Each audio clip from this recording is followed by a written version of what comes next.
It's time for the Blue Blows Podcast with your hosts, Alonso and Juan, Alicia Del Valle, and the babyface gimmick in the sky, Roger. It's playoff time, and the usual suspects are heading to Vegas for the championship, and our partner BetOnline is your number one source for football odds, stats, trends, and lines. With everything from point spreads to hundreds of bets on everything from the coin toss to the color of Gatorade, BetOnline is the number one source for your championship wagering. Head to BetOnline and join today to get into all the action. BetOnline, the game starts here. So Cody, it's Super Bowl weekend actually, right? And what are you doing tomorrow? Are you actually watching the Super Bowl, or once your Browns are out, that's it? No, I feel like everyone else across the country will be tuning into the Super Bowl. I feel like it's probably going to be placing bets with my friend. I think it may be probably the most watched Super Bowl in a couple years, just because of the amount of activity with Taylor Swift being involved. Is she gonna make it? I was hearing something. I heard yesterday. that they said I think Kelsey said like he didn't know if she's gonna show up or not, or I don't know. It'll be a Cinderella ending when she shows up at the end of the game, and maybe a Chiefs victory. But I'll definitely be watching. I usually have a bunch of my friends over. We'll watch the game. But yeah, it's definitely it. Basically, when football season comes to a close, that's when we really get into full throttle with the baseball season. So it's a great way to end the football year. But yes, I did still continue to watch the postseason for football after the Browns were unfortunately eliminated. But there was a couple good games. But I'm really interested to see, even though the Chiefs weren't the number one seed, like they're like the juggernaut of the AFC. And then you got the 49ers, who have been the juggernaut of the NFC for a couple years now. So, but we're back into baseball now with pitchers and catchers reporting. So that's what I'm super excited for. Yeah, I mean, I'm not really like a football guy. Like, I'll watch the Super Bowl. I'm more of a Rams guy, I guess, right? Because when they moved back to LA, I was big into Rams and Raiders when I was younger, and then they both left, and I was kind of like, screw it, right? I didn't jump to another team. I just kind of really didn't grow up with football. So, but once the Rams came back, I'm like, oh, you know what, Rams, old school. I'll kind of follow them. But yeah, I mean, I always look forward to the Super Bowl because right after that Super Bowl ends, baseball's next. But actually, this year, pitchers and catchers are already reported, right? Dodgers have been in camp already for a couple of days, and that's what we want to kind of just go over. I mean, first thing, the news came out, Kershaw resigned, and he actually spoke a couple of days ago. What do you think of, when he resigned and, he hit camp and already talking about how we came about to this decision to continue with the Dodgers? Yeah, honestly, like we said on this past live, it was like the worst kept secret in baseball, where I always thought there was a general understanding that the Dodgers and Kershaw would come to an agreement at some point. Like I said, it would have been extremely weird to see him in another team's uniform, especially towards the end of his career, which, you do see some players that go around and bounce from club to club year after year. And you mentioned a great name, a Dodger, a fan favorite of the Dodgers, and Justin Turner, where it seems like he is still a good player, but, he has played for now 2 different teams in 2 different years, and isn't really going to be largely remembered by either of those fan bases. I know he was loved by the Red Sox in his time there just for that one season because of what he did in the clubhouse, and he had one of his best offensive production seasons in a couple of years. So, but yeah, Clayton Kershaw staying a Dodger, that's something that I thought needed to happen, not because the Dodgers desperately needed Kershaw to come back, but just because of the legacy of it. You could say it is a legacy signing, and the Dodgers, they've spent so much money this offseason. What's an extra money in? When we did record the live, we didn't really have the breakdown of any of the numbers with the contract at all. But then I believe it was like a day after, Fabian Ardaya from the Athletic, he posted some of the numbers on it, and it's a really, really team-friendly deal where it's only $5 million guaranteed for this year, and then the player option is also $5 million as well, where if he makes a good amount of starts this year, he does have more incentives to get it up to $7 million, but that is entirely based off of performance in the second half if he does come back, which, in his press conference, he did kind of give a timetable, which is what we all assumed, which was July-ish, August-ish. So yeah, it's going to be exciting to see if he does come back, because I mean, I don't know how you feel about this, but I feel like this is talent-wise probably the best Dodger team, at least in the past 15 years, just by like pure talent alone and star power. even rivaling that 2021 year from the second half on with all the guys they had on that team. So, but it's good to have Kershaw back. It's good to have him on a really affordable deal. We've seen some of these 40-year-old pitchers, they're getting like $35-40 million a year, which is really anchoring some of these clubs. And we saw the Mets last year, they ended up having to get rid of both of those guys, in Scherzer and Verlander. So Kershaw still has it when he's healthy. So it's just a matter of when he is healthy. Yeah. And I saw that team friendly deal, and I'm like, that's another great deal, right? That the Dodgers have added on this offseason, right? It's another deal like $5 million for Kershaw, right? And to also, when I saw him coming back, prior to this, like, it was kind of like, well, you don't know, is he going to stay? Is he going to go? There was a big chance, right? He might go to the Rangers right now for a couple of seasons, right? And that was kind of in the back of everybody's mind, like, this guy could go to Texas. It's a real possibility. But now seeing him come back this year, and he has that option for next year, I'm kind of more at ease. Like, I'm not sure now if he'll ever leave. It's kind of more like, what? I think this guy is going to stay a Dodger now for his career, especially if he picks up that option next year. I think we might not hear that Ranger talk as much. I mean, I think maybe one day when he retires, he might go to Texas as a coach or something like that. I mean, but I don't think as a player, I mean, I think it's pretty much, it's getting more cemented that he's going to stay here with the Dodgers. But what do you think about, he kind of mentioned where he is as, far along, on his rehab. And I think he mentioned he's going to actually leave the team for a while and then come back like in March. But I mean, it sounds pretty positive to me. I mean, you think we'll see him in July, August ish, or you think he might come back sooner? I mean, what are you thinking we're going to see? I'm really intrigued by the fact that he already started his throwing program. And I think that's a really big step, something that we really haven't known about until he announced it himself in that interview. To begin his throwing program not that long after that November surgery is a huge step in his recovery time, especially, he's not a, under 30 anymore. His body doesn't heal as quickly as these other athletes now. So he is going to have to take time with his shoulder and with his arm recovery. But the fact that he is now getting back into the swing of things, I think if everything goes well, then that's a big if. I probably think you will see him probably in that probably that August range than July, just because the Dodgers, I feel like even if he is ready to go in like maybe mid to late July, they may want to just push it a little bit later than to like August, maybe even that September range, to where they can, when rosters expand, they can add him on that way. And as long as he's on the 40-man, he's postseason eligible and everything as well. So I definitely think they're going to prolong it, because I don't think there's a rush for Kershaw to come back at all.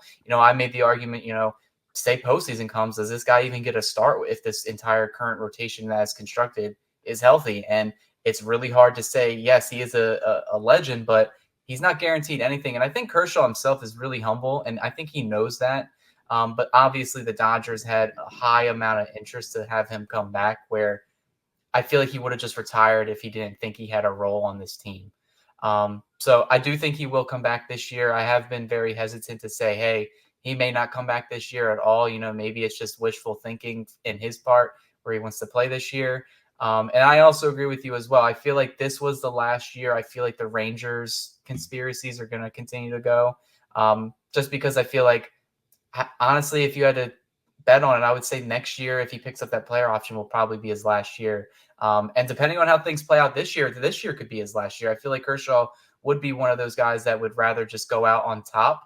And that was one of the things that he contemplated this offseason. He said, we all saw what happened in that game one of the NLDS, where he gave up pretty much infinite amount of runs in like a minute or 2 minutes of time. And he looked defeated on the mound when he walked back to the dugout. So he didn't want to go out that way. And I know he wants to be part of this team moving forward, especially with what they've done. So if things go the Dodgers' way, this could be Kershaw's final song. Yeah, you're right. I mean, he did say that, he didn't want to go out the way he did. And, like you mentioned, he doesn't have to be that guy. And even his entire career, he's been the guy, right? Once playoff time comes, it's Kershaw, right? It's Kershaw. You bring back Kershaw on 3 days rest. You bring Kershaw out of the bullpen. And then even as we're getting into the last couple years, right, with other guys that have come up like Walker and Julio, right? Those guys kind of you were expecting the load a bit, but it always ended up being Kershaw. Kershaw's the guy. Even last year, right, when the postseason rotation was we have no idea what's going on. Kershaw was still that dude when he shouldn't have been the dude, right? Because he was already hurt.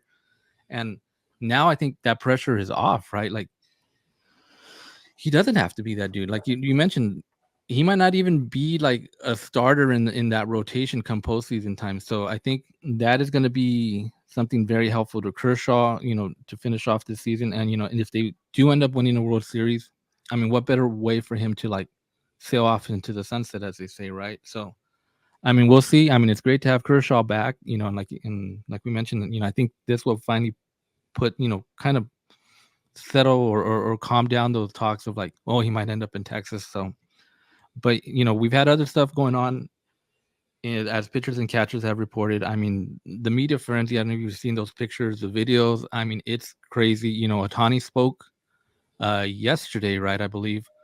What did you take away from Otani's first press conference? Yeah, I definitely, all offseason we were kind of like questioning what is the media presence going to be? Like, how is it going to look at Dodger home games, spring training? Are they going to travel with the team, when they go across the U.S.? The Dodgers, Ken Rosenthal put out today on Foul Territory, they are the storyline team this entire year. From the offseason that they had leading up till today, they are must-watch baseball. And to a lot of people, that is where the hate and the villain aspect comes into it. But, Major League Baseball is loving this because I feel like this is the most attention baseball is getting in quite some time. You take probably one of the best, like, all-around athletes in Otani and add him to one of the best ran franchises in all of sports in the Dodgers. And, they have goals of their own. They haven't made it to the World Series in 2 years with the roster that they've had. They made all these moves, spending over $1 billion on just 2 players and then going above that and beyond, bringing back fan favorite Clayton Kershaw and continuing to be rumored for more moves before, position players report this upcoming week. So it's a no-brainer why they're being covered by every major outlet. And then when you add in the fact that, you add 2 of the most popular Japanese players, that entire market, that entire country baseball is a religion over there. And they treat, Otani pretty much as like, he's like kind of like a all-star celebrity over there in terms of, everyone's comparing it to like when the Beatles, they would go on the road. That's kind of what the Otani effect is right now. And then you add Yamamoto to that, we're starting to see it. It is crazy. It's definitely going to, I'm interested to see how long it goes on because I feel like they're going to be there the entire run, and especially when the postseason comes around, because we can probably just guarantee that this team is 99% going to make the postseason this year. It's probably going to be amplified even more just because I mentioned it about a month or two ago. That first postseason game with Otani in it probably will be a primetime game and one of the most watched playoff games ever, just because of the market it's reaching. So it's definitely going to be a battle for media guys like us getting in there, getting all the videos and everything. But you yourself and Juan, you saw it at FanFest and how much of a skirmish you had to do just to even get close to Otani. Yeah, I mean, and from his presser yesterday, he was talking about like, he's kind of treating it like if he was a rookie, right? Like this is, he's in a new spot. He's kind of trying to get to know everybody, meet all his teammates, meet all the grounds people, just kind of get familiar with everything. And to me, it's kind of, I don't know why it's felt that way. Like, Otani's been in the league, right, for what, 7 years, but it does feel like this is like this guy, this huge guy that was huge in Japan, and he came over, right, this like rock star type guy. And it's just like, it feels completely different. It doesn't feel like he was in the league, for the number of years that he's been, right? Because he was playing down in Anaheim. It's just a completely different feeling. And I know that's upsetting people in Anaheim, right? They keep seeing all this courage and like, the dude played here, right? Like the dude played here, but he wasn't in this market. And I think, I mean, I've been seeing videos like, he comes out into the field and he goes over to run over to go, just toss or something. And everybody follows him, right? So he goes from one spot to the next and everybody follows him. And it's just getting those pictures out there, right? Just, hey, he's doing this. Hey, he's doing this. And, it kind of goes to add as well to like what Mookie said, right? What Mookie was talking about, and we discussed, on the live, like the Dodgers are in that role where whether if you're one of those guys that hates the Dodgers, right, it's just amplifying them because now you're seeing so much footage of them and you're like, you don't want to see that. It's like it's putting them in that row, and what he said completely makes sense. And you know going forward, we had the opening of spring training, so we'll probably the frenzy is going to be probably the same as maybe first spring training game, right? Definitely when they get to Korea, definitely opening day, and then all the big matchups throughout the series. Like, I mean, what do you think it's going to be like when Dodgers play the Yankees? Can you imagine that already? Yeah, it's probably going to be crazy just because, two historic teams in New York, and the Yankees they didn't have a bad offseason either. That they got some guys. They traded for Juan Soto. They're trying to get back. They're trying to get back their identity as well. And I can just tell you right now, if MLB is pushing anything, they want these two teams to probably be deep in October playing against each other, especially after the viewership of the past couple World Series where it hasn't been as high. Where you get these two historic franchises with the Japanese market with the Dodgers, that'll definitely push some numbers for the league in general. But I definitely agree with that. There was something, speaking of Otani, there was something that I saw and I wanted to get your input because I know you checked out that video. So Miggy Rose, right? He was talking to Chris Rose, and I guess there's an initiation, right, of new players that come onto the Dodgers, right? And he was saying, you know what, Otani is the same, and we're going to continue to do what we do. Can you tell me what is it that they actually do as an initiation?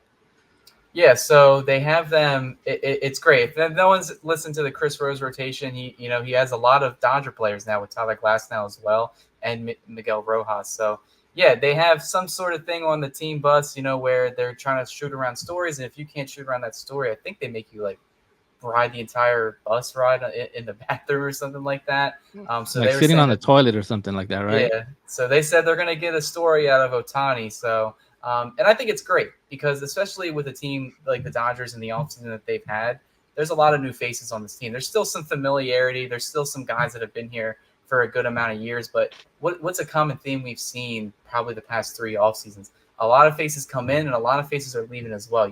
There's no more Corey Seager. There's no Trey Turner. There's no Justin Turner. There's no Cody Bellinger. Those are like anchors of this franchise for at least the past like almost 6 years that are all no longer a part of the team. So especially this offseason, the amount of guys that they brought in, it can be hard to get them all to gel together. We saw the San Diego Padres go out into a similar offseason, getting a lot of these players, and we saw how quickly it can fall apart if these guys aren't meshing in the clubhouse. And I think the Dodgers, from everything you've heard from former players, current players, people that still work there, they say that foremost, the number one thing is building a good culture in that clubhouse. And we saw it all this past 2 weeks with all the fundraiser events that the individual players were having and pretty much having either the entire team or at least half the team in attendance, including Dave Roberts, the manager, being involved as much as he has. So very much a player manager. He very much values having a good culture in that clubhouse because it does go a long way. Don't let the stat guys, don't let the nerds, tell you that culture in baseball isn't a thing. Like, these guys will still play and perform the same way, regardless if they have good culture or not. It is a big thing. It's a big thing on the mental side of baseball, which is huge compared to other sports. So I like it. I like that they're trying to have good camaraderie and communicate and talk because it just brings them closer together as a unit. Yeah, and I think I'm all for it too because we know who Shohei is, right? The star that Shohei. I mean, I don't know if we've ever seen as big a star on a Dodgers team like Shohei, right? And to do something like this, it's like you're part of the team, dude. You're just another dude on this team. You're a regular dude on this team. We're gonna treat everybody the same, right? And I think that shows hey, we're all in this together. We're all one essentially, right? And like you said, with Doc going to these events, taking the plunge and showing this does have this team kind of get tighter. It makes them close. And we've seen this with this team. This team is very close. They're very.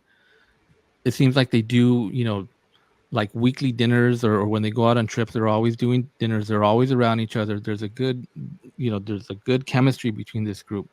And I think it's going to continue to do that. They're going to continue to do that as this year goes on. And, having Shohei, I think they're going to get him involved with all this stuff. And like I said, I think we're going to see a different Shohei. Like I'm telling you, he was playing in Anaheim and we kind of didn't see a lot of him, right? We'd see him in games, but I think it's going to be a little different with the Dodgers. I think we're going to get to see him more, kind of learn his personality a little bit more, and kind of it's a different culture, obviously, than in Anaheim. And I'm looking forward to that. I want to see, we've seen more of Shohei. Like I'm telling you, we saw his dog. We've kind of seen him. I've seen him a little bit looser, and I'm hoping we get to see him over the next, this season and the next coming years. Yeah, it sucks to to be an Angels fan, just because I kind of understand the way they're feeling, but it's really hard for Major League Baseball to market the Angels when they consistently underperform and don't make the postseason. If you're going to ask some guy, Mike Trout is one of the best players in baseball for the past 10 years, and when you talk to general audience out there, most of those people don't even know who Mike Trout is. They looked at other guys that are on either the Dodgers, like Mookie Betts, or Aaron Judge on the Yankees, like teams that are either consistently in the postseason or are just they're just on a bigger market. And obviously the Angels, they are close to the Los Angeles market, but you already know, and it's not even just being a biased Dodgers fan. It's a different market because he's in the heart of the city in Los Angeles. And plus, Ohtani, it did seem like, it did seem like a minor league stint for him for 6 years over there. He got to tune up his skills, hitting, pitching, doing that two-way player, had his Tommy John surgery there as well. And now it seems like the Dodgers are going to ripe off those rewards, getting him in his prime and for the future as well. So I understand why the Angels fans are upset about pretty much the way, I guess, the MLB is covering it. But I feel like it was to be expected because it's the Dodgers. If Ohtani went to the Yankees or somewhere else, it would be the exact same. And the MLB just needs a poster child, and that's what Ohtani is.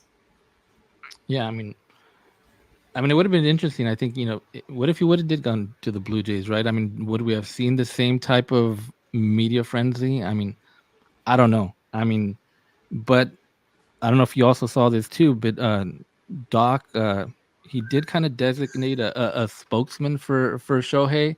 When Shohei is not available, he designated Jason Hayward as the spokesman for Shohei. And I don't know if it was just all in fun or it is he is going to be his spokesman, because I guess Doc said that he was a spokesman for Barry Bonds back in the day.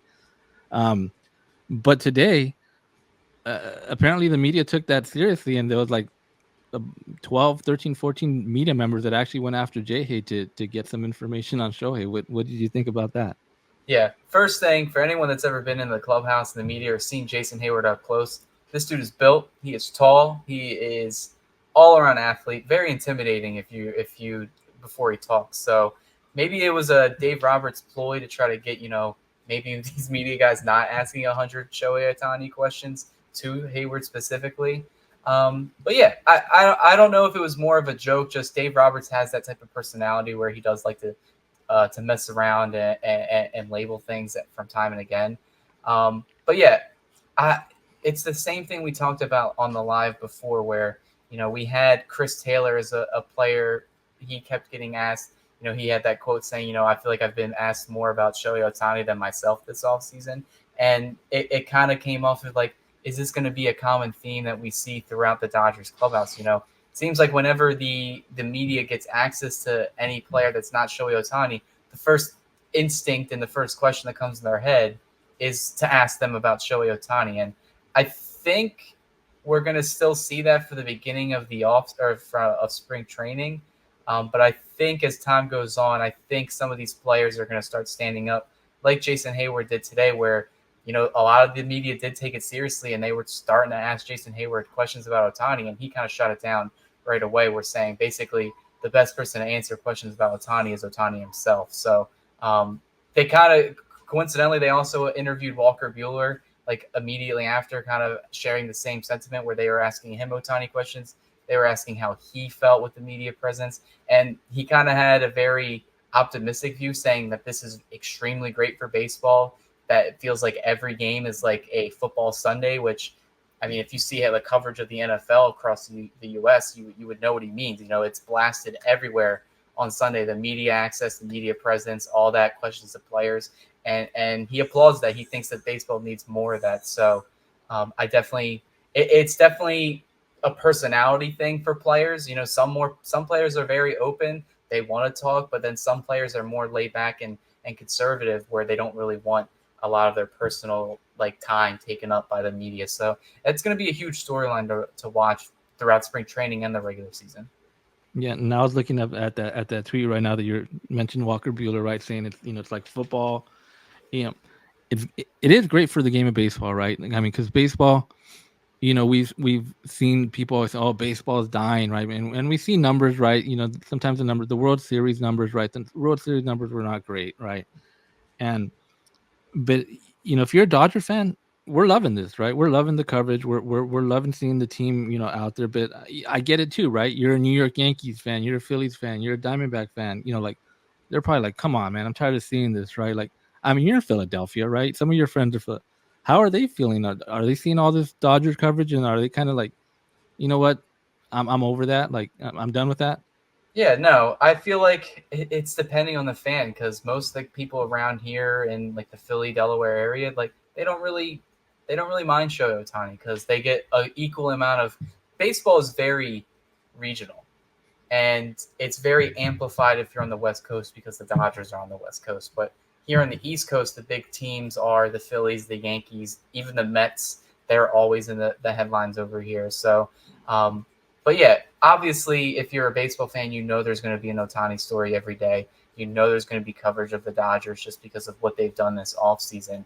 I agree with you. I 100% like the extra media attention, just because we're getting a lot of clips and pictures of these players at spring training. And I don't know about you, but I can't just teleport to Arizona to see it with my own eyes. So kind of getting to see them training, talking, and then pretty much doing their thing out in Arizona, it's nice for me to see that on my smartphone or on the computer, But yeah, it's not a huge deal over here. It could just be, I think it's just a thing that's being overplayed on social media. Yeah, I mean, like you said, I think it's great. I mean, I think, it's early, obviously, pitchers and catchers just reported. We're waiting on the position players to start showing up. I mean, those some are there already. And I don't know if you saw this yesterday. There was a picture I posted. It's of Yamamoto and Bruce Dark. They're hanging out. I don't know what they're doing. They're just hanging out, right? And I don't know if there's another guy. I don't know if he's a translator or not. But Yamamoto has the biggest laugh, and I'm thinking to myself, okay, Bruce Dark, he speaks some English, right? But it's mostly Spanish, right? Yamamoto's, to my knowledge, I don't think he speaks any English, right? Just Japanese, But these guys are laughing it up, having a great old time, it's well, how are they talking? And to me, it's just it's baseball, man. It's the language of baseball, and whatever it is, they're having a good time. And I think I saw that, and I'm like, man, that's so cool to see that. That these guys didn't know each other probably a couple of weeks ago, and just that bond already that they're making. Yeah, I think baseball is the hardest thing to do that with, and it's because if you look at football, most of them are U.S. born. Most of them play in the U.S. You look at basketball, even if they come from outside the country, they usually come from English-speaking countries. Whether it's in Europe or something like that. Baseball, it could be anywhere, dude. You have people from Hispanic countries, from the DR, Puerto Rico, Mexico, Venezuela. You have people coming from, in Korea. You have Japanese players.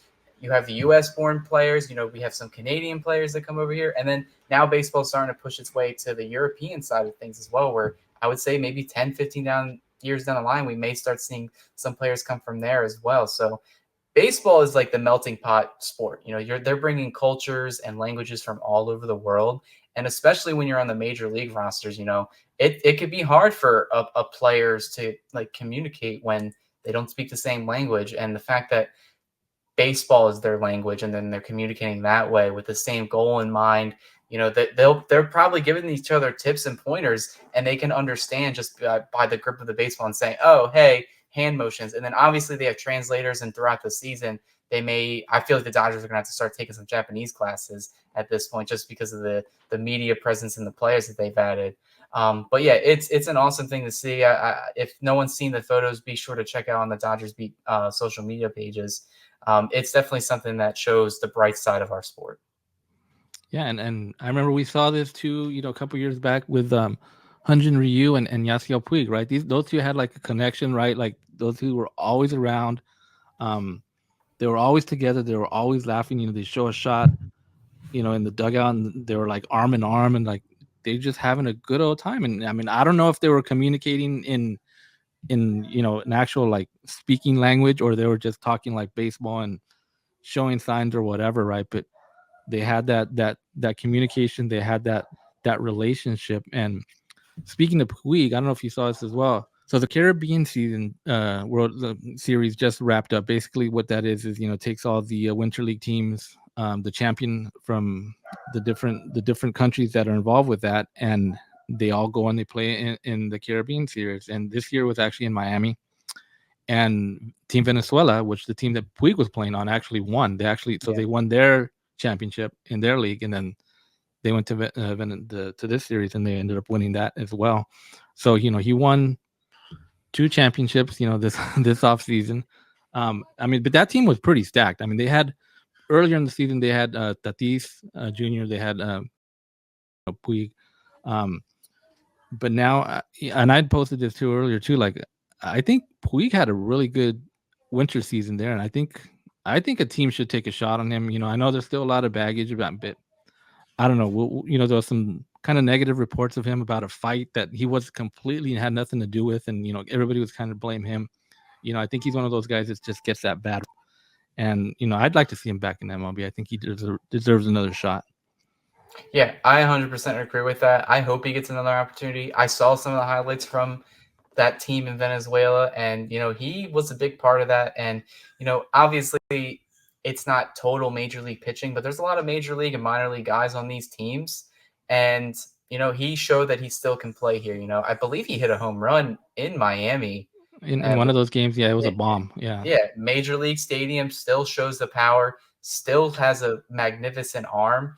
And, he is a very popular player. He may have came up just maybe a year or two too early, just before the, let the kids play motto, because everything that Tatis is doing and all these other younger players, Acuna, all that, they are praised for it. But when Puig came up in 2013, I'm in like freshman year of high school, and I'm like, that's the guy. This guy's playing with fire. This guy's playing with energy.